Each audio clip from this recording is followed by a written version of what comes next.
Syederalun Kepala Penerangan Kodam Iskandar Muda, Kolonel Sudrajat, bersilaturahmi dengan mengunjungi kantor harian Serambi Indonesia. Datang bersama Wakil Kepala Penerangan Kodam Iskandar Muda dan jajaran, rombongan disambut langsung oleh pemimpin redaksi Serambi Indonesia Zainal Arifin M. Nur serta awak redaksi lainnya.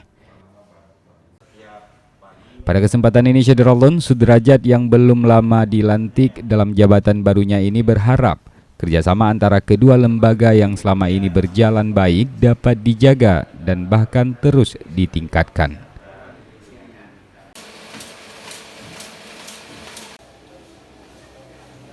Dari Banda Aceh, Henry, Serambi On TV.